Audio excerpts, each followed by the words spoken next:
trying to encourage him to ride the bike, and he started talking about seeing our mom riding a bike down the same street. And he said, Mom rode her blue bike.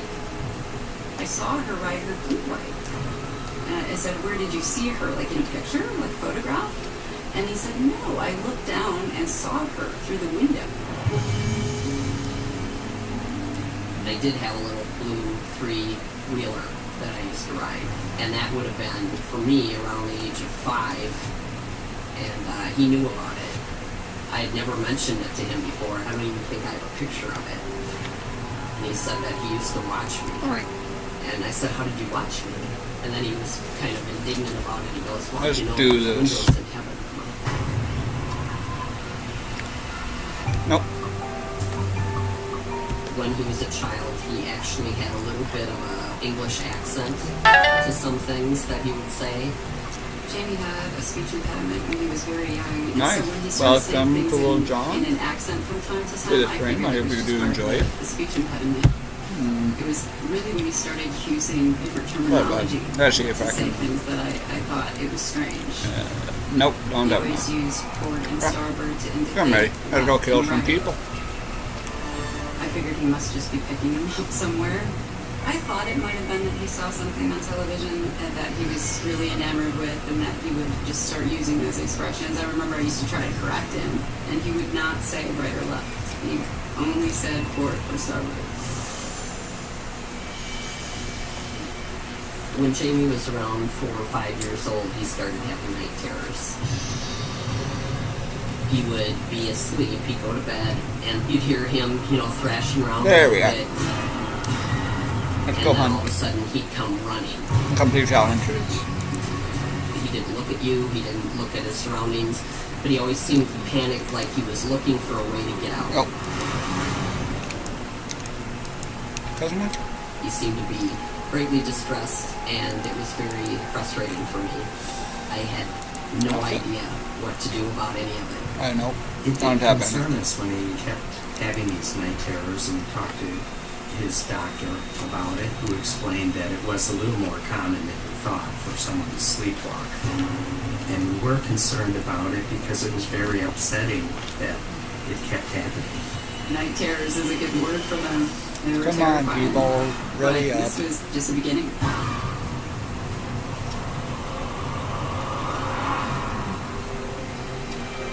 This might be an easy one if they're AFK.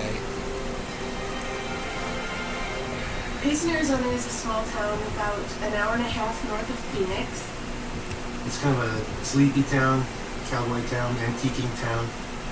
My wife Heather and I are both artists. Daryl and I have 3 children. Our oldest is 22. He's a medic in the Army.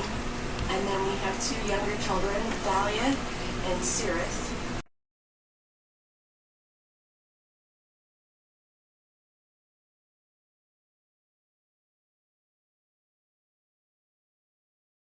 Did It's my amazing game? to see her. Okay, When, good. Dahlia was little. Sorry, I Daryl thought my and game her were froze. very close immediately. We're just doing something. Now we are back. She was the happiest kid I have ever seen. She woke up laughing or smiling. Never anything other. She just dust herself off and keep on going. Happy was her natural state of being. Stop freezing and pausing. She spoke early, she potty trained early, she did everything early. Dahlia was a very exceptional child.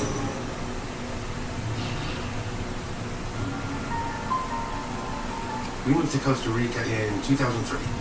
Soon after arriving in Costa Rica, we opened a little sandwich shop right on the beach. When we made the move to Costa Rica, Dahlia was 1 year. Am I going to load in? The first time Dahlia said anything that we thought was odd or out of the ordinary, she was about 3 years old. She was just sitting quietly, being very morose and crying to herself. And we just didn't understand that. And I said, what's the matter? And she was in a distant place. And Yeah, I trying to think get my out of her game what it was that was Oh, never bothering mind. us so much.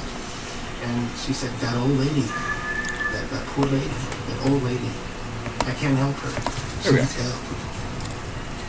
And she wouldn't elaborate. We didn't have an old lady in our presence, in our lives. nobody she saw like that. She would have these sort of Wherever crying you are. episodes every few days for about 6 weeks or so.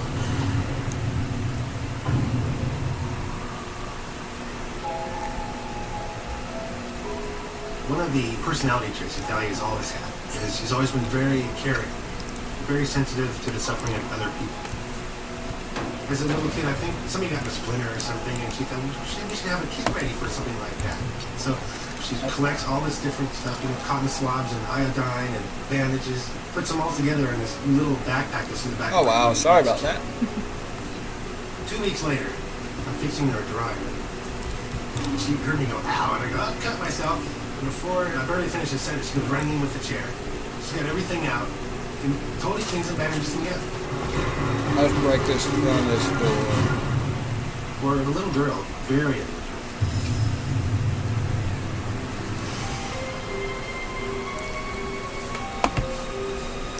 I was sweeping the floor, Lots of people around.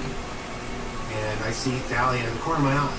She's just standing still on the edge of one of the patios, looking out over the garden. She hasn't moved. Just continue to sweep, and I still see that she hasn't Oh, moved. hi. I put the broom down against the railing, and I walk over, and I said, "Are you okay?" And she's got this distant Oh, hi. stare, this look in her eyes that I've never seen before. And she just looks out at me and says, "Do you remember when we were Japanese?"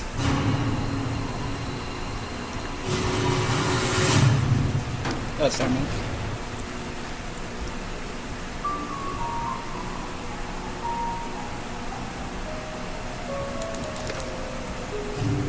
My 3-year-old daughter, Thalia, started having memories of this old lady that needed her help and was dying and she couldn't help her. Gotta reset this trap.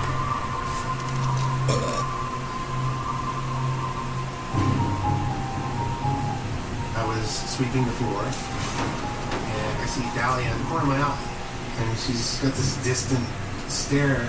She just looks out at me and says, "Do you remember when we were Japanese?" Aside from the shock, my first thought was, I want to know where she's taking this. And she was talking about the old lady that needed help. And here she is doing it again. So I said, "What do you remember?" And she says, "Well, Oh, that's why I'm saying." hello. I was thinking about Got that two little girl. on the I right. said, "What little girl?" And she says, "The one that died. You remember that little girl And I'm who just Russ. worked and worked, and then she died? That was sad. That's what I was thinking about." I thought it was significant that a child was talking about another child having to work so hard until she got sick. I thought that was an unusual thing for a child to speak of. She stretched her arms out to be picked up because she was visibly excited about it. And I picked her up and I said, "Well, Oh, wait, are you? girls are much better Nope. place now." And she said, "Oh, I know. I was just thinking about her," and he said, "She's much better now. She's not so tired." What lost you? My bad. As she was describing this, she would speak in more adult style Oh, hi. language. It wasn't simple. They were complete sentences. They were complete thoughts, formulated before she even said anything. It's as if she's reporting on something, a memory that is from an older person. Let's go. Come And back. it was very powerful. It stuck with me for weeks.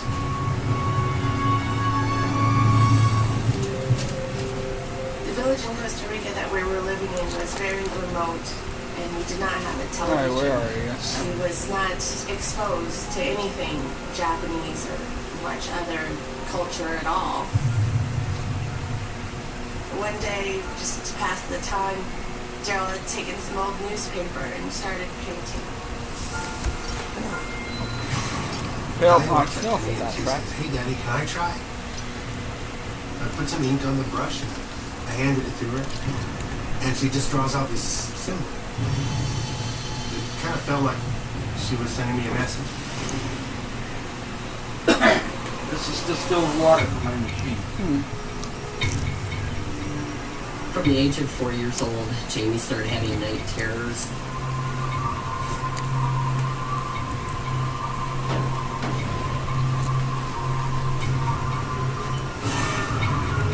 It's very hard because we were advised not to wake him up out of it. so we would have to kind of go through it with him. He would go to bed just fine. He would go to sleep, but then you could hear him thrashing around in his bedroom. He would sweat, cry, scream. By the time the nightmare was done, his pajamas were literally soaked through. And then he would bolt. He would just fly out of bed, and he would come running down the hallway, go running into rooms, and you had to make sure he didn't go down the stairs. It was horrible because we didn't know if it was ever going to go away. I felt I completely don't even know where helpless. anyone is. During the terror, he would talk. And he would talk about water or drowning or going under. I started to realize that there had to be something to this, that it wasn't just a nightmare that he was having, that he had some memory of something that was extremely traumatic, and he kept fighting it. He was struggling with it.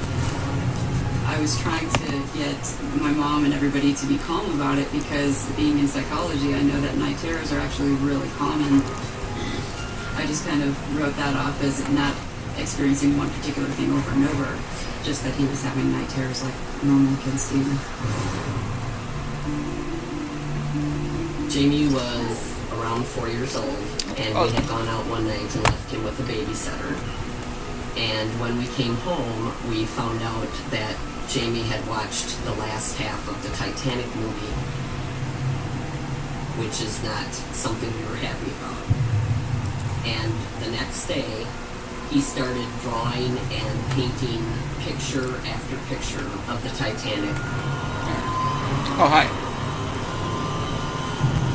Within the first 2 weeks, he probably had painted 50 pictures.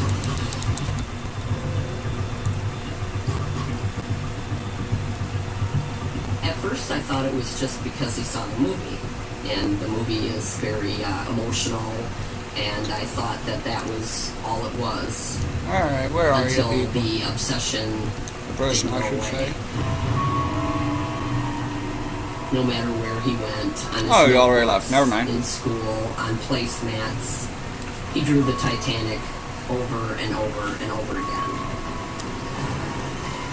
I didn't know it then, but that was far from the worst of it.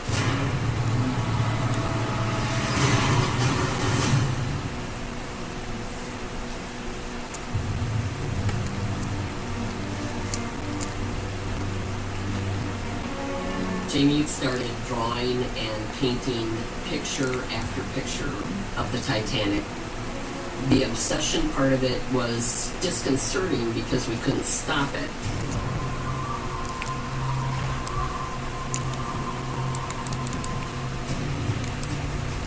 His paintings and drawings of the Titanic, some of them look like they were done by an adult. One, he had over 100 windows drawn in. One pencil drawing, he has all the levels of the ship. Like if you cut the ship in half, and you could see all the different rooms and everything. He knew the ship. He knew it by heart. But you can't learn that by watching the movie. The movie actually was more about a love story, and Jamie was completely distraught over the fact that the people in the boiler room died first. Like it was his fault that they were trapped. I figured he'd seen the movie, which was a popular movie at the time, and maybe that's why he was into it. But the form of obsession that he had with it, I knew wasn't normal. So I was a little creeped out. He started talking about the accident itself and how it shouldn't have happened. That there were mistakes, there were corners cut, and the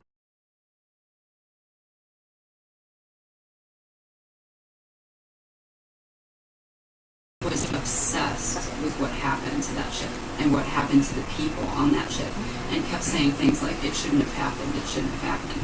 So he was obsessed with the tragedy of the Titanic. When it started to get really obvious that this was all he wanted to deal with, I did start to think maybe he needed some sort of therapy about it. Like maybe he was so traumatized by the movie, and we just didn't realize it, that this was his way of working out that trauma, but it just seemed so unlikely. especially considering all the other things that kids are exposed to these days, why would the sinking of a ship 100 years ago be that upsetting? It was horrible to watch. I mean, I would cry with him. He acted like he was responsible for the accident. He had so much knowledge about the ship and such an interest in it that we thought there has to be some other deeper connection. I had always grew up with the belief of reincarnation. So it was a very common thing for me to think that, yes, there might be more than just this one life. And I had that attitude with Jamie. I didn't say, oh, that's ridiculous, or, where did you get this stuff from? I started collecting it. I started making a journal. It slowly dawned on me that, he had to have been on the ship. There's just no way that he would know all these things. We talked about the idea of it being a past life. Maybe he had been on the Titanic. When he was 5 years old, he was telling me some of the mistakes that they made in building the ship. Using iron instead of steel was wrong. He was 5. He was telling me these things. And he said that when the ship hit the iceberg, the emergency doors trapped everybody in the boiler room. He would sob and say, they died first, Mama, they died first, you don't understand. And I would try to comfort him and say, oh, no, honey, I understand. And then he would wail, and he'd say, no, you don't understand. It shouldn't have happened. They shouldn't have died that way. That was a mistake. Then I started thinking maybe he helped build the ship, that he had something to do with the construction of the ship itself. My mom had brought up the idea of a past life because she believes in the supernatural, and I'm exactly the opposite. She thought it was a past life because of the obsession, because of him wanting to know so much more about it. My argument is that a lot of kids are obsessed with certain things, specifically that Hollywood portrays. There's a whole generation of kids that were obsessed with Star Wars, and I wouldn't consider them to have a past life. But she kept bringing up the details that he seemed to know, and the more I argued against it, his behavior just kept progressing, so I was starting to wonder who was right. He would draw the You like four that soul slice or stacks no? with smoke only coming out of feet. Want that slice or And put it I together? asked him, why isn't this one working? And he must have been 4 or 5 years old. He said, that's a dummy stack, Mama. That's for show. And I said, what do you mean that's for show? It's not real. They didn't use it. They only needed 3, but they thought 4 would be better. I didn't know that. I didn't know that till years later when I saw documentaries done on the Titanic. The turning point for me would be when he got a game of the Titanic. It's a computer game.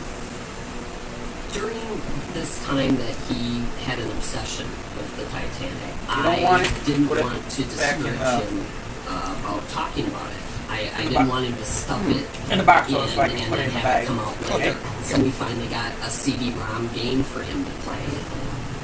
So we opened it up, put it in the CD-ROM player, the game starts, and the concept of the game is that you have to find these clues throughout the ship to stop the ship from sinking. The interesting part of the game is that you're the point of view that you're on the ship, so you're not looking from above or any of the typical views of the Titanic. You're actually on the ship. And one of the first things you're supposed to do is go someplace specific. I think that it was the captain's quarters. Oh, there you are. He starts really emphatically saying to go port. Go port, go port. I'm like, well, why don't we just go this way? We're just going to look around. He's like, no, go port. And so I just go with it. And he takes me exactly to where we're supposed to be going. Without making any wrong turns, without searching for anything. I mean, the whole point of the game is that you're supposed to search for stuff on the ship. And he knew exactly where this room was, with no preparation at all. I was freaked out. I was really freaked out. The most intelligent person, if you see maps from above, it's not the same as being in the point of view. And so I just couldn't figure out how to get it. It didn't make sense to me. And that's when my viewpoint started to shift. So after Jamie was having memories of the Titanic for almost 2 years, as we studied the Titanic and the history of it, we had finally come to the conclusion about who he was.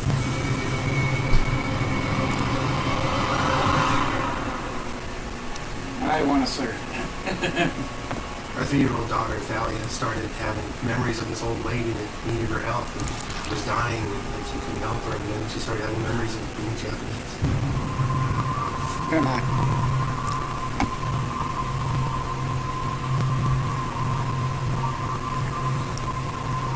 I don't like seeing my little girl upset. And as a dad, you want to fix it. My family and I moved from the villages up to the main city of San Jose, hoping to make some money at painting murals Let's or doing go. paint Do finishes. not We're struggle. hustling pretty hard to find designers to meet architects, to look at their work and see how we could do something with them. It was a stressful endeavor to hunt for work every day, literally cutting the tape going for it. One day, just to pass the time, Daryl had taken some old newspaper and started painting. And I was doing this to decompress, to de-stress over how difficult it was being to provide. Diane Oh, hi. came to me and she says, "Hey, Daddy, can I try?" She came in and she wanted to try, and I think at that time she was 4. I put some ink on the brush and I handed it to her.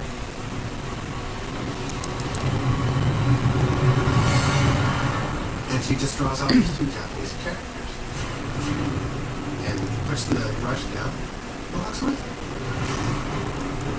And these were very good. So I looked it up. And he said home. Love and home. Alright, where are Home in you? the house sense, home in the family sense. So that's profound. She'd always had that ability, to write letters and things like that. Just seemed practically born with it. But to do these Japanese characters is just amazing. It kind of felt like she was sending me a message.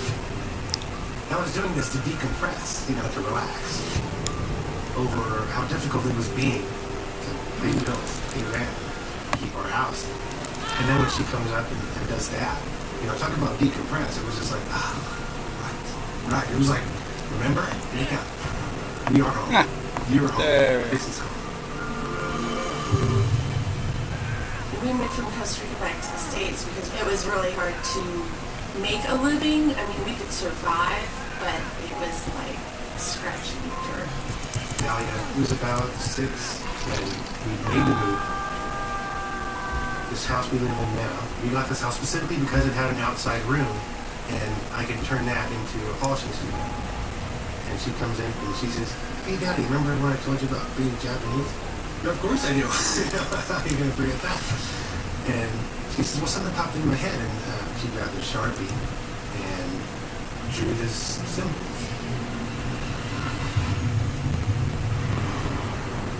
I looked down and thought, "Oh, that's interesting. It looks like a leaf pattern with a circle." When she did the Japanese characters and sent me kind of a sign then, I thought this could be another one of those. It reminded me of like a family symbols, a family crest. And I thought, I might look into that just to see it. She remembers being Japanese. Maybe that's a family crest. I don't know, but I'm certainly interested to find out. I went online. I discovered common or Japanese family crest.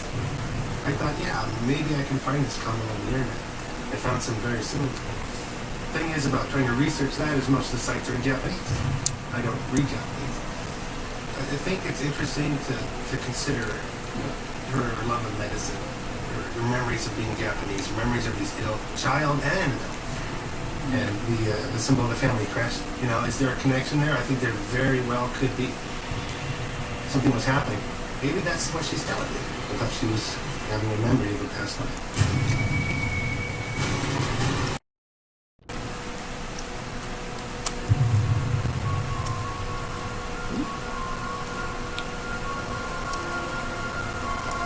Our daughter, Thalia, began having memories of an old lady who needed help, who was sick.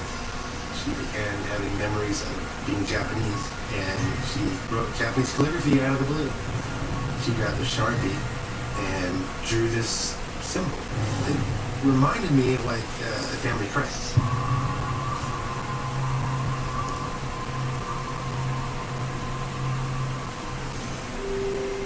I think it's interesting to consider your love of medicine, your memories of being Japanese, memories of this ill child, and the symbol of the family crest.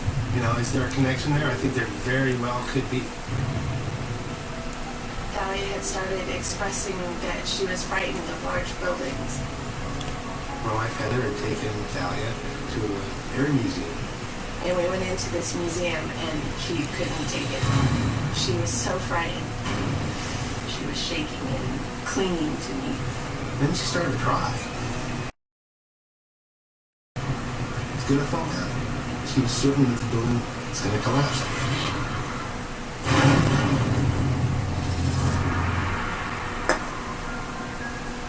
I was concerned that it would become worse and would become difficult for her to function. I don't like seeing my little girl upset, and she was very upset. Recently, a documentary came out on the history of the atomic bomb. And, she watched the entire thing with me without saying a word, just glued to it. I mean, for a kid, I wouldn't think that would be very interesting to her. I asked Dahlia, I said, so what if these things are related? Carrie and the old lady, the young girl dying, the fear of buildings falling on you. Do you think it's possible you were in at the end of World War II in Japan when the nuclear bombs went up? And she grabbed me by both shoulders and shakes me and says, that makes sense. You know, that was her reaction to the idea. When Dahlia started talking about her memories of past life, Daryl and I feel that it's How are you important to doing listen today? to children and hear where they're Okay. coming from and not just assume things are make-believe or in their minds. My name is Thalia and I'm 10 years old. I do have interest to see about other things that I may have done so I'm that good. I can have closure and be able to move on and live normal. Maybe there's something there that can be dealt with, something that can be exercised. You know, I'm thinking that maybe she has this memory of a building falling on her, of something happening to her. We have a chance here to get some answers. If it's there, we'll find it.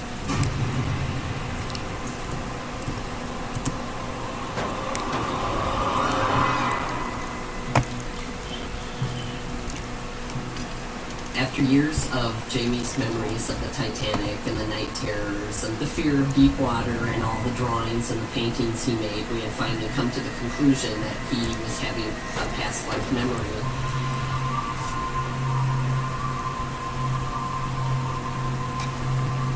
We were just hoping that we would find closure and have peace with it. We didn't match him up with anybody right away, but as we studied the Titanic and the history of it, Jamie could have been one of the designers. His name was Thomas Andrews.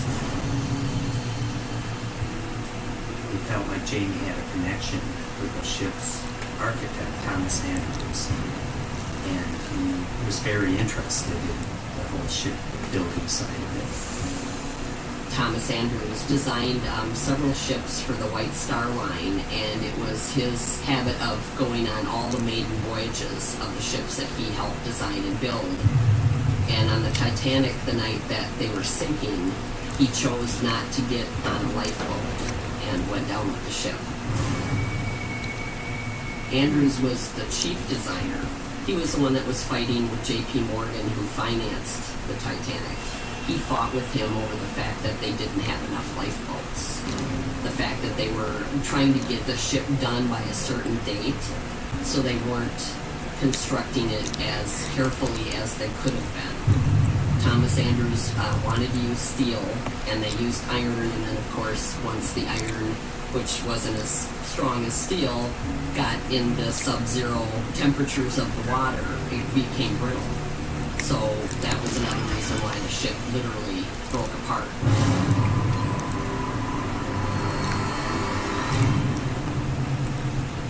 When you read about Thomas Andrews, it fit with what Jamie said. took the Titanic exhibit across the country.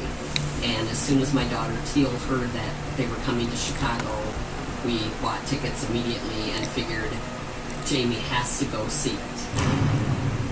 The things that he was experiencing were becoming more and more intense, and the obsession had been going on for so long that I thought maybe if he is exposed to things that were actually there, maybe something will click in him and it won't be such an obsession anymore. Maybe if he gets closer to it, it'll make things better. Because I wanted him to be able to be a normal kid. When we got there, they had so many artifacts, and Jamie looked at everything in detail. All the other kids at the exhibit were just looking, running, playing. Jamie, however, studied every single piece that they had on display. I didn't realize how big of a deal it was going to be until I saw he was shaking and almost breathless. And then I started realizing that maybe this was going to be more Stay heavy down. than I thought it was going to be. When we went to the Titanic exhibit, I was hoping that there would be something that would turn the corner for Jamie. But it was after the exhibit that Jamie had the dream that I call the death dream.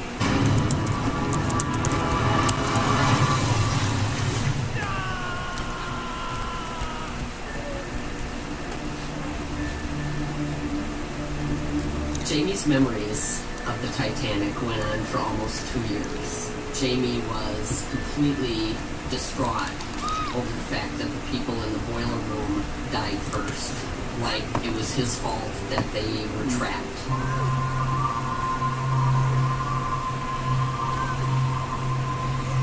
It was so sad, like heartbreaking. There we are. When we went to the Titanic exhibit in Chicago, I was hoping that there would be something that would turn the corner for Jamie. But it was after the exhibit that Jamie had the dream that I call the death dream. He had been suffering from night terrors for a couple of years. Well, one night, this was after we had seen the exhibit, I was home alone with Jamie. He was in bed asleep, and I was watching television, and all of a sudden I heard a bang on his bedroom wall. It was rhythmic. It was bang, bang, bang, bang. And I jumped up, and I ran down the hallway, and I flung the door open, and Jamie was up on all fours on his bed. He was staring at the floor, and he was almost convulsing. He was shaking so hard. I didn't know what to do. I mean, I was terrified, and I didn't know if I should, shake him out of it. And before I could even do anything, he screamed, and I cannot tell you the terror in his voice. He screamed, "She's going down."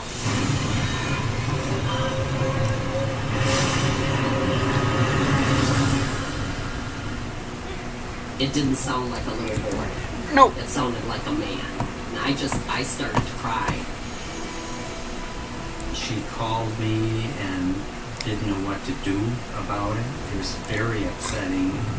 You know, it was the worst night terror he'd ever had, and I think the exhibit probably brought that up because he got so close to the things that maybe in a prior life he had seen at the end of his life. But after that night, it was a day or two, he would talk about the Titanic. And then it was a week. Oh, in front of me. He That's talked about perfect. the Titanic. Then it was 2 weeks. And slowly, he just stopped talking about it. And I really felt that through all of that brought him to the memory of actually the ship sinking. And once he experienced that, it was over. It was over. I was happy. I was very happy that it seemed to just kind of naturally transition, that it was there for the longest time, and then it just seemed to fall away, and everything else that Jamie is now came more into focus.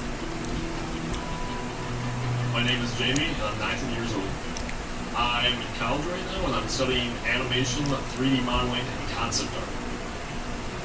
It just seemed like I had all these different memories at the time that really didn't make sense, and the Titanic was as familiar as my house was to me. I would like to think that I was probably Thomas Andrews just because of the personality traits, and what he did is what I would have done. He gave himself up to let others get off the ship. And it just was a horrible tragedy in history, and I don't know, I'm just very at peace with it, than knowing that I died on the Titanic. I think Jamie's past life experience for him proved to him that we do come around more than once. He's a great believer in that. And it gives him, I think, excitement for the future that he's capable of doing anything. I hope that he is successful in whatever he does, and that if he does fail at something, that he doesn't go down with the ship this time. That he forgives himself and just moves on.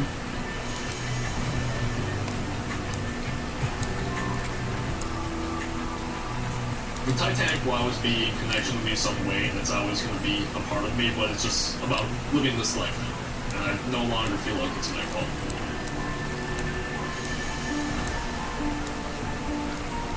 I asked Dahlia, I said, what if these things are related to Karen, the younger guy, fear of doing something? And do you think it's possible you were at the end of World War II? Hey, in Japan, stop it.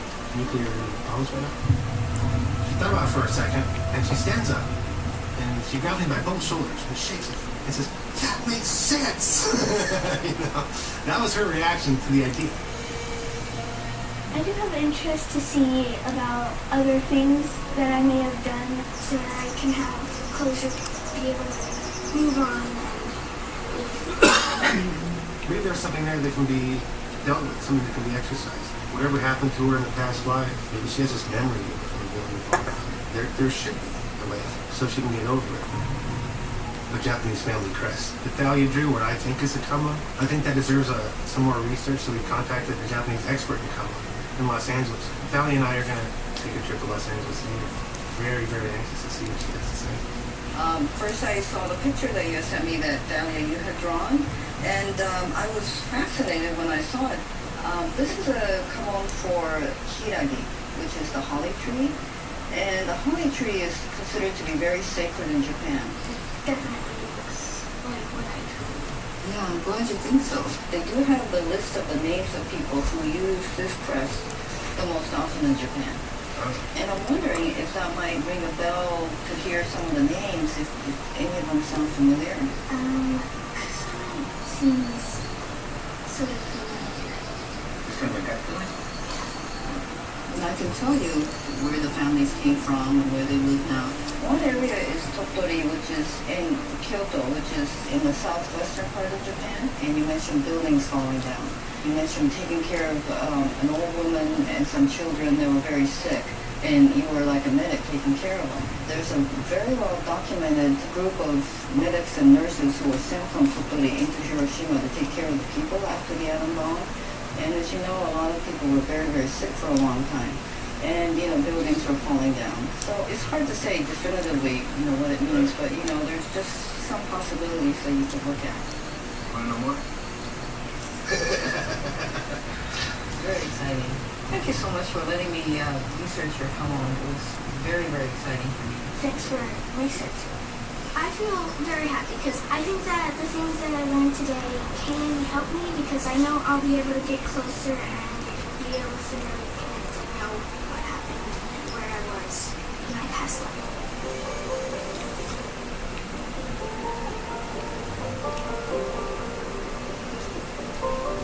It would be pretty cool to travel to Japan, find my past life family because if I have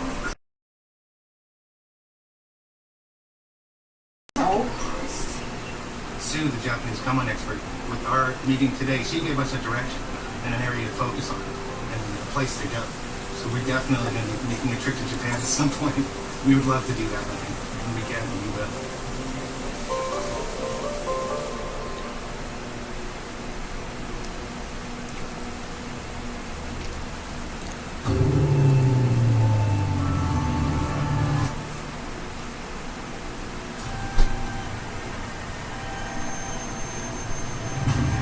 Stop it now.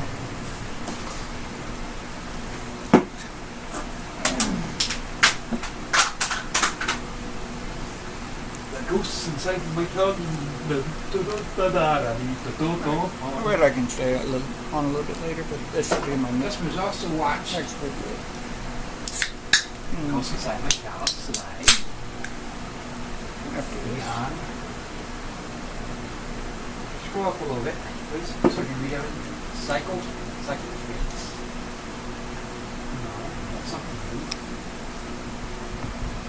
Liam McCallum or the young Lori. Don't know who the hell that is. Jimmy Kimmel! Maybe that's her we're talking about.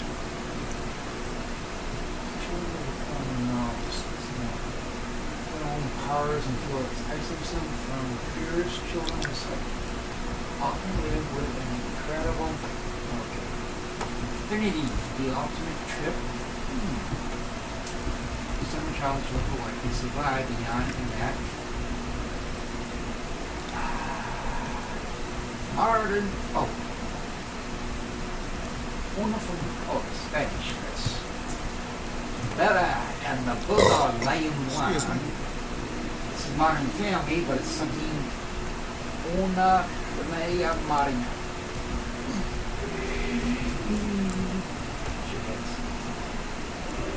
Okay. Bye!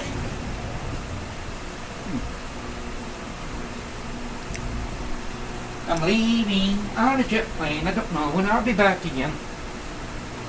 Tomorrow, maybe. Next week. Sarnata, how are you? Goodbye. Good.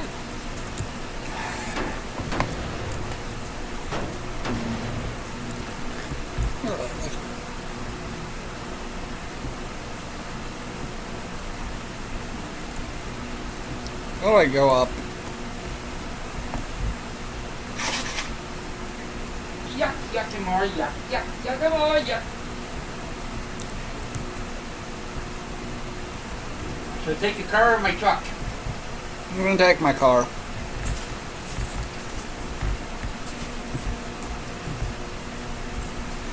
I'm still trying to decide where am I supposed to put that damn thing for me to go to sleep. I sleep there, and I sleep here. So where do I put it? Oh, hi.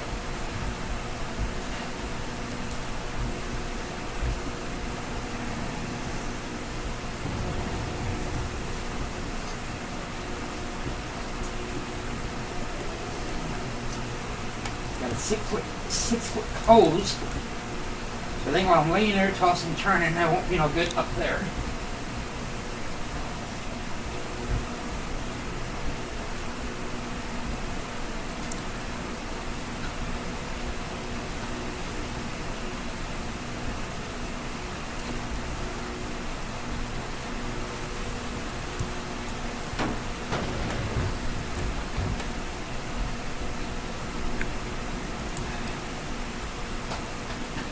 Maybe. Maybe. Yep, got you. Maybe. Nice.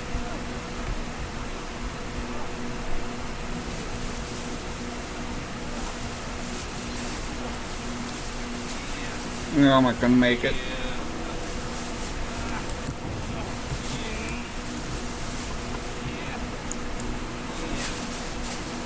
Oh.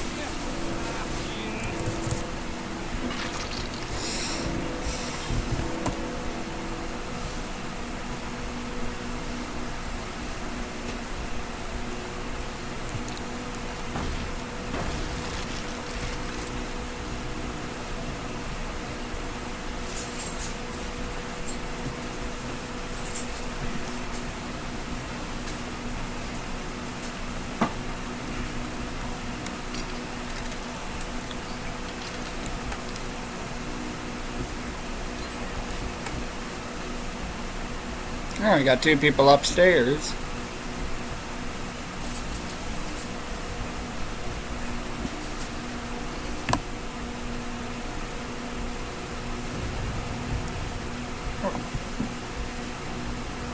Back here, you cowards.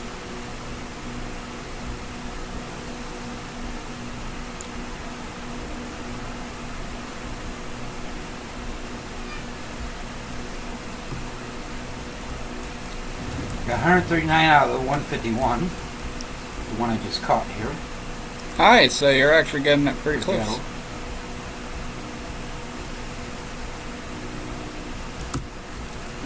That's a new one. Ah.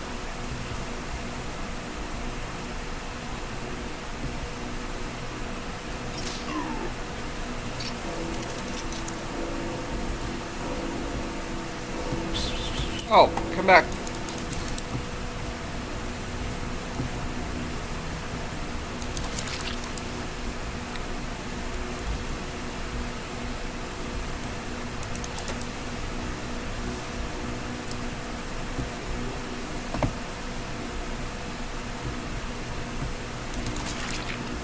That's 140.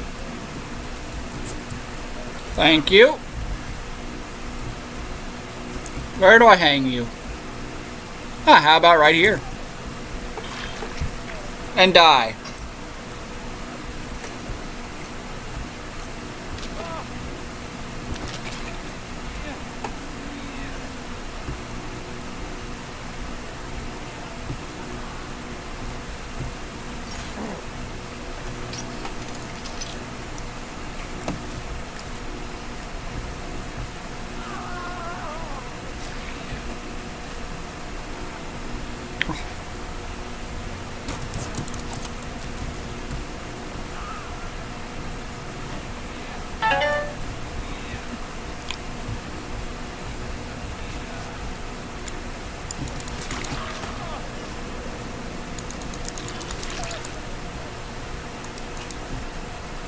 It's 141. Come back.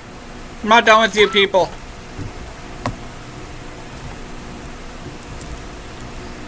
Where to go? That makes 141, John. Nice. Now, let me get a minute.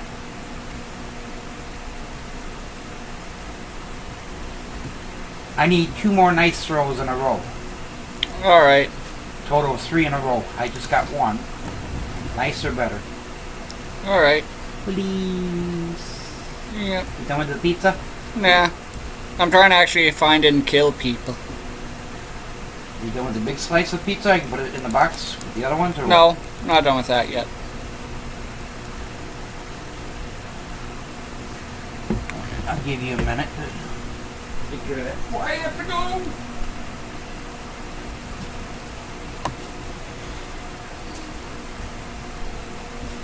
Oh, you're crawling around here somewhere. I don't know exactly where.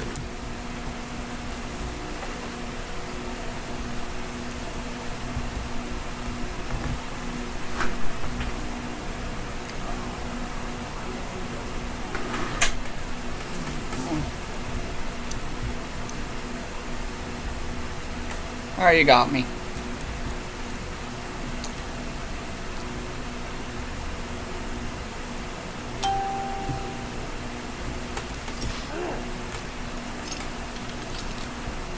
I'm gonna stop doing that.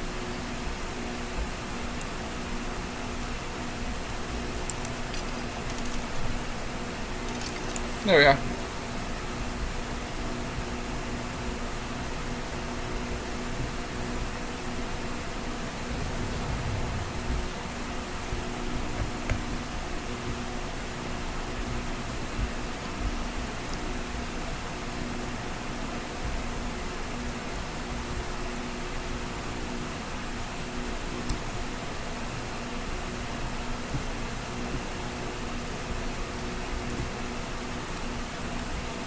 Ah, hi.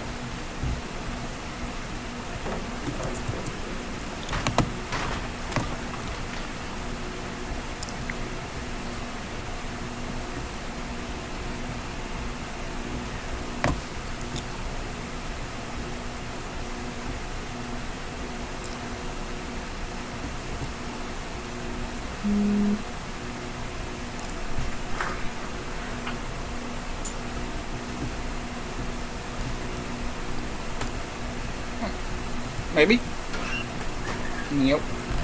I'm waiting for you to get done with my phone so I can go, that's all. I know.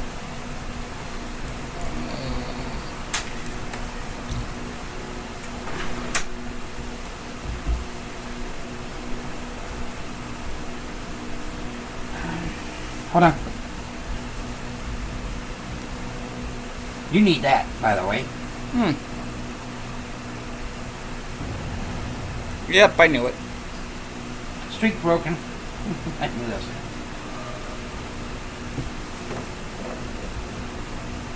Come back.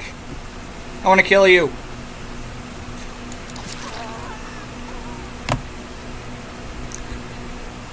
Oh, hi.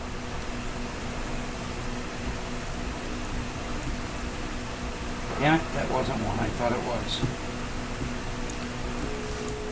Oh. Game's over. Almost.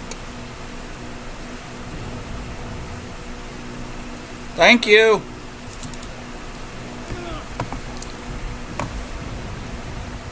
I love it when that happens. Now stay put and die.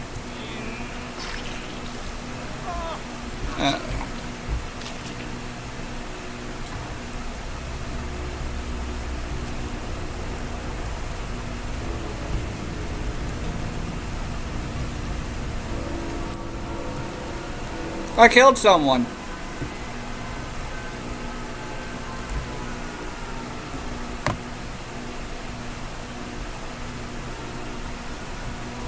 Two more nice throws. I know. Good ox.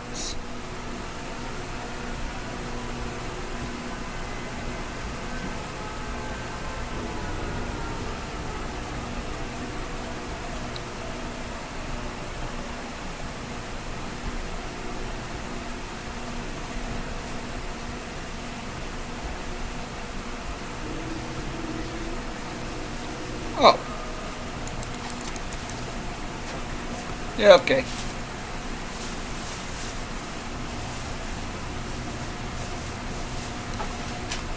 I killed one person.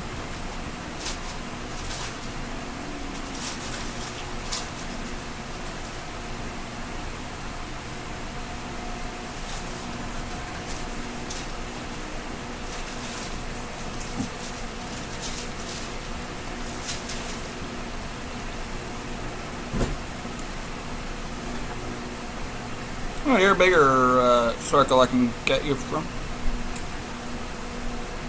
Oof. Got it.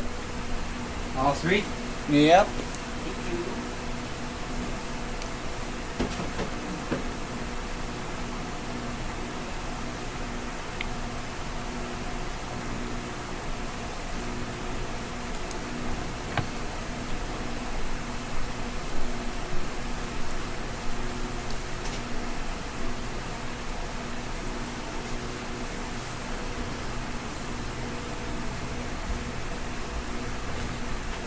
Finished a special research for today.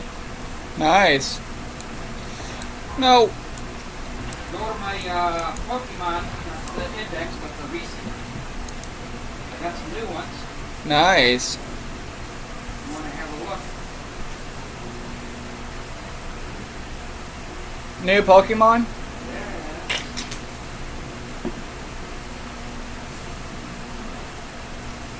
Brand new, brand new? Yeah.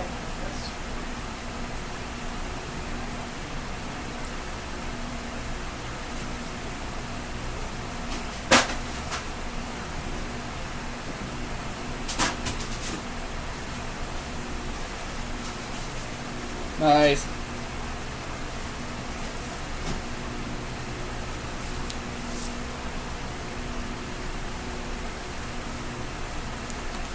Well, YouTube, this is on the live stream today. Until next time, stay safe from COVID-19 and take care. Bye.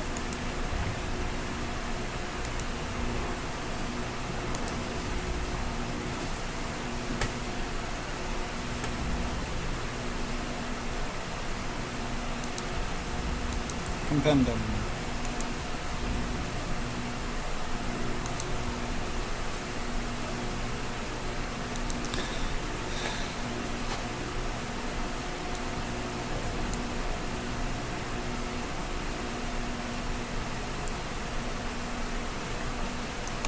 Which one next? I got two to choose from. I can damage 6 generators or I can repair 2 generators.